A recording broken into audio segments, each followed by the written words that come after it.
Hello everyone, welcome. सो आज की इस वीडियो में हम डिस्कस करने वाले हैं कि प्रोफेसर कैसे बने। देखिए, कईयों को लगता है कि असिस्टेंट प्रोफेसर शायद सेम चीज़ है। मैं आपको पहले वीडियो स्टार्ट करने से पहले क्लियर कर दूं कि असिस्टेंट प्रोफेसर एंड प्रोफेसर अलग अलग चीज़ें होती हैं, बिल्कुल। ठीक है, तो हम आज बात करेंगे सभी चीज़ों की, असिस्टेंट प्रोफेसर, एसोसिएट प्रोफेसर, फिर प्रोफेसर, एवरीथिंग। और इसके लिए क्या एलिजिबिलिटी आपको चाहिए, क्या करना है, अगर आप मास्टर्स में हैं अभी या बैचलर में हैं तो आगे क्या करें जिससे आप असिस्टेंट प्रोफेसर बन जाएं, इसका सिलेबस, इसका एग्जाम, असिस्टेंट प्रोफेसर बनने के जितने भी वेज हैं, जितने भी तरीके हैं, सभी चीज़ों के बारे में आज डिटेल डिस्कशन करने वाले हैं। खासतौर पे जो नए लर्नर्स हैं, पहली बार चैनल पर आए हैं, उनके लिए ये वीडियो बहुत इंपॉर्टेंट है, बिकॉज एकदम फ्रेशर है, उनको पता ही नहीं है कि क्या क्या इसके लिए करना होता है असिस्टेंट प्रोफेसर बनने के लिए। सो उनके लिए आज की वीडियो बहुत इंपॉर्टेंट रहने वाली है। आज की वीडियो के बाद सारे डाउट्स उनके दिमाग में जितने भी हैं क्लियर हो जाएंगे। नए आए हैं तो सब्सक्राइब जरूर कर लीजिएगा चैनल को ऐसे मोर अपडेट्स के लिए। और यहाँ से हमारा एप्लीकेशन आप डाउनलोड कर सकते हैं जहाँ पे इकोनॉमिक्स से रिलेटेड तमाम कोर्सेज अवेलेबल हैं। इकोनॉमिक्स में हम लोग स्पेशलिस्ट हैं। So let's start the session.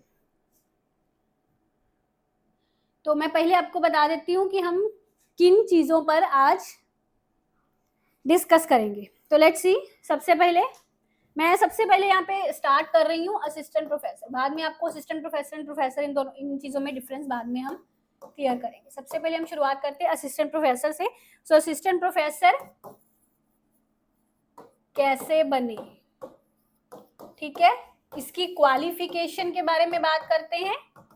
और बच्चों का सवाल रहता है इसका प्रोसेस और इसके लिए जो भी एग्जाम वगैरह होता है या एग्जाम का जो पैटर्न वगैरह है वो क्या होता है, सिलेबस इसका कैसा होता है, ठीक है, और सैलरी वगैरह इसका क्या रहता है, और इसका फॉर्म कब निकलता है, इन चीजों के बारे में। ठीक है जी। सो देखिए, सबसे पहले अब जब असिस्टेंट प्रोफेसर आपको बनना है, देखिए करियर की शुरुआत में जब हम असिस्टेंट प्रोफेसर पहले बनते हैं, प्रोफेसर का ग्रेड बाद में आता है, ठीक है, तो उसके बारे में हम बाद में डिस्कस करते हैं। तो अगर आपने मास्टर्स कर लिया किसी सब्जेक्ट में, इंग्लिश में, कॉमर्स में, इकोनॉमिक्स में, किसी भी एक सब्जेक्ट में आपने मास्टर्स कर लिया, ठीक है, तो आप असिस्टेंट प्रोफेसर बनने के लिए, एलिजिबल होने के लिए आपको एग्जाम देना पड़ता है नेट का। इसके 2-3 वेज हैं, इन सबको ध्यान से समझना। आपने मास्टर्स किया किसी सब्जेक्ट में, उसमें आपको चाहिए 55% मार्क्स, ठीक है। जनरल कैटेगरी की ये बात कर रही हूँ। एससी बीसी का परसेंटेज थोड़ा इससे कम रहता है, जनरली ये 55% रहता है। इतने नंबर आपको चाहिए। उसके बाद आपके पास 2 वेज हैं, या तो आप नेट का एग्जाम दीजिए, नेट का एग्जाम देके भी आप असिस्टेंट प्रोफेसर के लिए एलिजिबल हो जाते हैं। उसके अलावा अभी जो लेटेस्ट रूल्स आए हैं उसके अकॉर्डिंग अगर आपने पीएचडी कर लिया मास्टर्स के बाद साथ ही, ठीक है, और नेट का एग्जाम नहीं दिया, पर कहीं ना कहीं पीएचडी के लिए भी अभी जो आपका स्कोर काउंट होता है वो नेट का एग्जाम देने में जो आपका पीएचडी ओनली वाला कट ऑफ है वही कंसीडर हो रहा है पीएचडी में एडमिशन के लिए भी। तो एट द एंड आपको नेट का एग्जाम वैसे देना पड़ेगा पीएचडी में भी एनरोल करने के लिए, ठीक है। पर अगर मान लो कहीं आपको उस एग्जाम के बिना ही यूनिवर्सिटी के एंट्रेंस के आधार पर सीट वगैरह मिल गई, आपका नेट नहीं हुआ, आपने पीएचडी कर लिया, तब भी आप असिस्टेंट प्रोफेसर बनने के लिए एलिजिबल हो जाते हैं, ठीक है। ये 2 तरीके हैं। अब देखिए क्या होता है, मास्टर्स के बाद आपने नेट निकाल लिया तो अभी नेट के बाद एकदम से रेगुलर पोस्ट आपको नहीं मिल जाती, क्योंकि उसमें बहुत सारी चीजें होती हैं। उसमें आपका जो एपीआई स्कोर है रेगुलर पोस्ट के लिए वो काउंट होता है ना, तो मतलब आपको एडहॉक पर या कॉन्ट्रैक्ट पर जॉब उससे मिल जाती है। इसके अलावा आपको प्रमोशनल लेवल पर असिस्टेंट प्रोफेसर से आगे एसोसिएट प्रोफेसर पर जाना है या प्रोफेसर पर जाना है तो उसके लिए भी आपका पीएचडी होना अनिवार्य हो जाता है। कहने का मतलब कि आपको ये दोनों चीजें करनी पड़ेंगी, घुमा फिरा के बात वही आ जाती है। जैसे मैंने कहा कि अगर आप नेट एमए के बाद पीएचडी करना चाह रहे हो तो उसके लिए भी आपको नेट का एग्जाम देना पड़ेगा, क्योंकि नेट के एग्जाम में का तीसरा कट ऑफ निकलता है पीएचडी ओनली वाला, और वही आपका एज ए एंट्रेंस यूज होता है पीएचडी के लिए, है ना, तो वो देना पड़ेगा। और अगर आपने वो पीएचडी नहीं किया, सिर्फ नेट का एग्जाम दे दिया, आपका एडहॉक पर कॉन्ट्रैक्ट पर जॉब तो मिल जाएगी, पर उसके बाद परमानेंट होने के लिए या अपना ग्रेड एसोसिएट बनाने के लिए, है ना, तो आपको पीएचडी करना ही पड़ेगा बाद में। तो कहने का मतलब करने ही घुमा फिरा के दोनों चीजें पड़ेंगी, चाहे कोई चीज पहले कर लो कोई चीज बाद में कर लो, करनी पड़ेंगी आपको दोनों चीजें, ठीक है ना। पीएचडी के लिए भी आपको वो एंट्रेंस निकालना पड़ेगा नेट वाला। तो अब ये चीज है। अब यहाँ पे नेट का एग्जाम देने के बाद एक तो जैसे मैंने आपको कहा कि एडहॉक पर या कॉन्ट्रैक्ट पर जो पोस्ट निकलती हैं वो उसके लिए आप कर सकते हैं। कई केसेस में रेगुलर पोस्ट भी, अगर कंपटीशन कम है, एपीआई वगैरह रिसर्च में आपने अच्छा परफॉर्म किया, एक्सपीरियंस अच्छा है, एपीआई स्कोर आपका अच्छा बन रहा है, तो विदाउट पीएचडी भी रेगुलर जॉब मिल सकती है, ऐसा कोई इम्पॉसिबल नहीं है, ठीक है, मिल सकती है। दूसरा आपके पास ऑप्शन रहता है पीएससी, पब्लिक सर्विस कमीशन की तरफ से जो पोस्टें निकलती है, जैसे आरपीएससी, एमपीपीएससी, बिल्कुल रेगुलर पोस्ट होती है ये, इसमें मिनिमम एलिजिबिलिटी नेट रहती है। आपका नेट क्लियर है तो आप इन एग्जाम्स का के लिए अप्लाई करिए। इस बार हमारे काफी सारे स्टूडेंट्स हमारे बैच से एमपीपीएससी असिस्टेंट प्रोफेसर का एग्जाम क्लियर किए हैं, फिर अभी एचपीएससी एपी का भी हमारा कोर्स चल रहा है, एचपीएससी पीजीटी का रिजल्ट आया, उसमें भी काफी स्टूडेंट्स ने क्लियर किया है। तो अभी ये जो पीएससी की तरफ से एग्जाम आते हैं नेट क्लियर करने के बाद, इनके लिए अप्लाई कर सकते हैं। डायरेक्ट रेगुलर पोस्ट है भाई, ये एग्जाम क्लियर करने के बाद एक इंटरव्यू होगा, रेगुलर पोस्ट है ये बिल्कुल, ठीक है। तो ये भी आपके पास ऑप्शन बचता है, इसमें पीएचडी चाहे मत करिए, बाद में कर लेना अपना डेजिग्नेशन बढ़ाने के लिए, अभी जरूरी नहीं है, ठीक है। ये चीज होगी। अब कईयों का ना टेक्निकल होता है, जैसे एमटेक वगैरह है, जिनके प्रोफेशनल सब्जेक्ट्स हैं, टेक्निकल सब्जेक्ट्स हैं, इंजीनियरिंग वाले, है ना, उनके लिए जो भी लेटेस्ट एलिजिबिलिटी आई है वो उन्होंने बोला था कि अगर आपका टेक्निकल प्रोफेशनल इंजीनियरिंग वाले सब्जेक्ट्स है तो आप सिर्फ मास्टर्स के बाद भी असिस्टेंट प्रोफेसर बनने के लिए एलिजिबल हो जाते हैं उन केसेस में, बट नॉन प्रोफेशनल अगर आपके सब्जेक्ट्स हैं तो फिर उसके लिए आपको नेट या पीएचडी करना पड़ेगा, ठीक है जी। ये प्रोसेस सारा आपको समझ में आ गया। अगर कोई भी इस प्रोसेस में आपका डाउट वगैरह होगा तो जरूर मुझे कमेंट बॉक्स में बता देना। इसके अलावा अब ये जो बच्चे को रहता है ना 55, एक ना इन्फॉर्मेशन बुलेटिन आता है, जब आप एनटीए की वेबसाइट खोलेंगे ugcnet.nta.ac.in करके, वहां पे एक इन्फॉर्मेशन बुलेटिन होता है, वहां पे ये सभी एलिजिबिलिटी और भी अगर डिटेल में इसको जानना चाहते हैं तो पूरी डिटेल में एलिजिबिलिटी दी हुई है, एक एक चीज डिटेल में उसमें दी हुई है ना, कि कैटेगरी वाइज आपका एससी कैटेगरी, बीसी कैटेगरी, कितने कितने % नंबर आपको मास्टर्स में चाहिए, जनरली 55 मैंने बताया।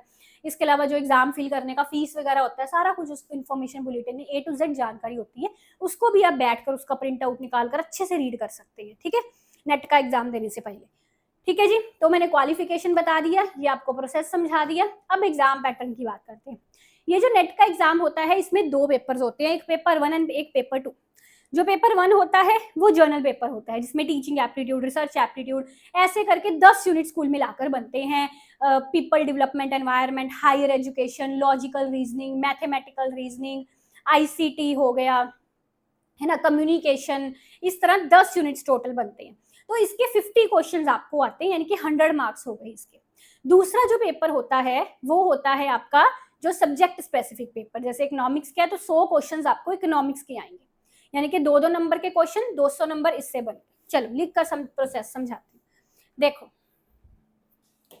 फर्स्ट पेपर में आपको 50 क्वेश्चंस आए, यानी कि 100 मार्क्स बन गए। सेकंड पेपर में आपको 100 क्वेश्चंस आए, यानी कि 200 मार्क्स बने।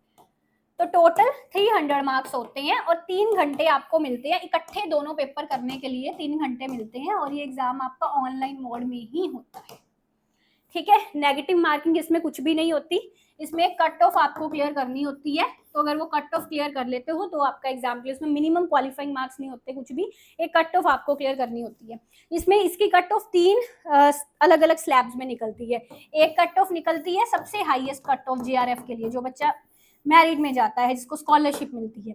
एक कट ऑफ निकलती है सिर्फ जिसमें आपका असिस्टेंट प्रोफेसर प्लस पीएचडी, इन दोनों चीजों के लिए आप एलिजिबल हुए। एक तीसरे नंबर वाला कट ऑफ सबसे कम जो निकलता है पीएचडी ओनली, इसमें आप सिर्फ पीएचडी ओनली के लिए एलिजिबल होते हो, यानी कि अपनी इस कट ऑफ के आधार पर आप यूनिवर्सिटीज में पीएचडी के लिए अप्लाई कर सकते हो। ये कट ऑफ अगर आपका क्लियर होता है, पीएचडी के लिए भी अप्लाई कर सकते हो या असिस्टेंट प्रोफेसर के लिए भी अप्लाई कर सकते हो। ये कट ऑफ क्लियर होता है, बाकी ये दोनों के लिए कर सकते हो अप्लाई, प्लस इसमें आपको फेलोशिप मिलती है अगर आप पीएचडी के लिए अप्लाई करते हो। जेआरएफ फेलोशिप कितना मिलता है, इस पर मेरा अलग वीडियो है, जरूर देख सकते हैं आप, वो भी एक मोटिवेशन आ जाता है, ठीक है जी। तो ये सारा होता है आपका एग्जाम पैटर्न। अब इसकी बात है सिलेबस। सिलेबस मैंने जैसे आपको बताया कि इसमें 2 पेपर्स होते हैं, जो पेपर 1 होता है जर्नल 10 यूनिट्स का, और दूसरा पेपर आपके सब्जेक्ट रिलेटेड होता है। जो आपका सब्जेक्ट रिलेटेड पेपर होता है, मोस्टली वो सिलेबस तो होता है मास्टर्स बैचलर वाले ये, पर उससे एडवांस लेवल का होता है थोड़ा, यानी कि उन टॉपिक से जो क्वेश्चंस पूछे जाते हैं वो थोड़े एडवांस लेवल के क्वेश्चंस होते हैं। उनकी तैयारी करना, कैसे करना है, क्या पढ़ना है रेलिवेंसी के अकॉर्डिंग, वो सब चीजें बहुत मायने रखते हैं, क्योंकि आज की डेट में नेट का एग्जाम बहुत कॉम्प्लिकेटेड हो गया है, बहुत टफ हो गया है। तो अगर आप कहो कि सिर्फ मास्टर्स वाला पढ़ लो और नेट का एग्जाम क्लियर कर लो, तो ऐसा नहीं होता आजकल।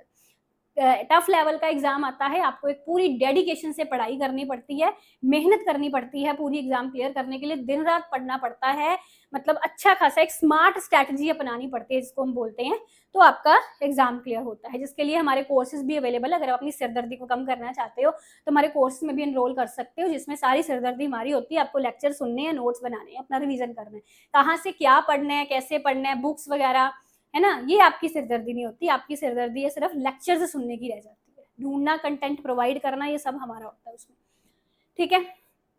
फिर उसके बाद आता है आपका सैलरी। अब ये जो सैलरी है, देखिए इस पर मैं ज़्यादा डिटेल में इस वीडियो में बात नहीं करूँगी, इस पर अलग वीडियो बनेगी एक, क्योंकि ये सैलरी ग्रेड्स अलग अलग होते हैं। मतलब अगर आप एडहॉक पे काम कर रहे हैं, रेगुलर पोस्ट पे काम कर रहे हैं, तो अलग अलग सैलरी ग्रेड्स होते हैं, और इसमें कुछ स्टेट वाइज भी होता है। जैसे हमारा जो एरिया है, जिस एरिया से मैं हूँ, यहाँ पे एक मिनिमम ग्रेड जो होता है वो 15,600 का होता है, या एक दूसरा ग्रेड होता है, इससे थोड़ा ऊपर चला जाता है, 21,600 का ग्रेड होता है। और अगर मतलब दिल्ली वाली साइड पर चले जाएं, वहाँ पे थोड़ा ग्रेड ज़्यादा होता है असिस्टेंट प्रोफेसर का, वहाँ पे एडहॉक पर भी 70-80 हज़ार मिलता है। तो मतलब ये ग्रेड्स थोड़े वेरी करते हैं पोजीशन टू पोजीशन। अगर आपको ये जो पीएससी की तरफ से आप अप्लाई करते हैं, तो ये कुछ 50-60 हज़ार के बीच में सैलरी होती है। पब्लिक सर्विस कमीशन की तरफ से जो रेगुलर पोस्ट होती है, उसकी आपके नोटिफिकेशन पर लिखा होता है सारा, कितना सैलरी ग्रेड आपको मिलेगा, जो 50 से 60 हज़ार के बीच में होता है, ठीक है। तो दैट मीन्स इट वेरी, पर ये सैलरी ग्रेड काफ़ी अच्छा होता है, बहुत सारे मतलब इंडिया की पोस्टों से अच्छा होता है सैलरी ग्रेड, जब मैं उसको वर्कलोड से कंपेयर करूँ, क्योंकि बहुत सारी इंडिया में ऐसी पोस्ट्स में वर्कलोड बहुत है, गवर्नमेंट पोस्ट है, वर्कलोड बहुत है, पर उसके अकॉर्डिंग उसका सैलरी इतना नहीं होता। असिस्टेंट प्रोफेसर की जॉब में आपके वर्कलोड के अकॉर्डिंग आपका सैलरी बहुत अच्छा आपको मिलता है, ठीक है। स्टार्टिंग ग्रेड थोड़ा कम होता है, पर रेगुलर पोस्ट का ग्रेड इसमें अच्छा खासा होता है। जैसे मैंने आपको बताया, इसका 50-60 हज़ार मिलता है पीएससी का, ठीक है। तो ये चीज़ है। अब फॉर्म की बात करते हैं। जो नेट के फॉर्म होते हैं साल में 2 बार आते हैं, 6 महीने में 1 बार एग्जाम होता है। एक इसका फॉर्म आता है जून जुलाई में, जो भी एग्जाम होने वाला है जून जुलाई में, अभी डेट नहीं आई पर होगा। एक इसका दूसरा एग्जाम होता है दिसंबर जनवरी में, यानी कि जून वाले एग्जाम का फॉर्म आपका ये अभी मई में निकल जाएगा, अप्रैल मई में निकल जाएगा, ठीक है। और दिसंबर वाले एग्जाम का आपका फॉर्म जो है वो अक्टूबर में तो निकल जाएगा, ठीक है। तो मतलब एग्जाम जब आपका एक एग्जाम होता है दिसंबर में और एक एग्जाम होता है जून जुलाई के आसपास, साल में 2 बार इसके एग्जाम्स होते हैं। नोटिफिकेशन कब आता है, सारी डिटेल्स आपको इस चैनल पर मिल जाएंगी। अब बस सब्सक्राइब कर लीजिएगा और अपना बेल प्रेस कर दीजिएगा, ताकि जैसे ही नई वीडियो अपलोड हो आपको पता चल जाए, ठीक है। फॉर्म वगैरह जब भी आएंगे आपको इस यहाँ पे अपडेट कर दिया जाएगा, ठीक है। तो ये सारा इसमें प्रोसेस रहता है। अब अगली बात समझिए, तीसरी चीज। अब लर्नर समझते हैं कि शायद ये असिस्टेंट प्रोफेसर सेम चीज़ है, बिल्कुल अलग चीज़ें हैं भाई। असिस्टेंट प्रोफेसर को प्रोफेसर से बिल्कुल वो मत करिए। कई असिस्टेंट प्रोफेसर होते हैं, बोलते हैं भी मैं प्रोफेसर हूँ, नहीं, वो असिस्टेंट प्रोफेसर है, दोनों अलग चीज़ें समझिए। ये जो आपका स्टार्टिंग पोस्ट होता है ना, ये असिस्टेंट प्रोफेसर का होता है। इसके बाद जैसे मान लो आप असिस्टेंट प्रोफेसर के लिए आपने पीएचडी कर ली है, या आपको 8 साल का एक्सपीरियंस हो गया पढ़ाने का, इसके अलावा आपके रिसर्च पेपर्स पब्लिकेशंस में अच्छे खासे हैं, है ना, तो जाके आप एलिजिबल होते हो एसोसिएट प्रोफेसर के लिए। इसमें आपका सैलरी ग्रेड, आपकी डेजिग्नेशन इससे बढ़ गई सारी, ठीक है। फिर एसोसिएट प्रोफेसर में भी ये है कि अब मान लो इसमें आपको 3 इयर्स का एसोसिएट प्रोफेसर का एक्सपीरियंस है, पीएचडी भी है, 3 साल के लिए आप एसोसिएट प्रोफेसर रहे हो, आपके रिसर्च पेपर अच्छे हैं, प्लस आपने स्टूडेंट्स को गाइड किया हुआ है एज ए पीएचडी गाइड, जो सुपरवाइजर है ना, ये सब चीजों के बिहाफ पर आपकी अगली डेजिग्नेशन और इससे ऊंची जो होती है वो होती है प्रोफेसर की। मतलब ये तीसरे, मतलब बहुत एज आपकी बढ़ जाती है यहाँ तक पहुंचते पहुंचते, ठीक है। तो ये दोनों अलग चीजें है। ये एंट्री वाली डेजिग्नेशन है, ये आपकी हाईएस्ट चली जाती है प्रोफेसर वाली, ठीक है। तो इसके अलावा भी इसमें भी कुछ ऐड ऑन कर लो और अच्छा आपका रिसर्च चला गया, मतलब वेरी करती हैं एलिजिबिलिटीज वगैरह, है ना। तो उसके बाद इससे भी हायर डेजिग्नेशन आप head of the department, dean या वाइस चांसलर, है ना, इससे भी हाईएस्ट डेजिग्नेशन वो चली जाती है। ग्रेड डेजिग्नेशन दोनों हाई है, ठीक है। तो ये डिफरेंस रहता है basically assistant professor associate professor का। तो पहले हम आपका टारगेट तो असिस्टेंट प्रोफेसर की तरफ होना चाहिए, ठीक है। फिर प्रोफेसर की तो बहुत आगे की बात है, पहले टारगेट क्या है आपका, असिस्टेंट प्रोफेसर कैसे बने। बात समझ भी आई। इसके अलावा आपको डिस्क्रिप्शन में सारी डिटेल्स दी गई हैं। Thank you so much for watching, best of luck.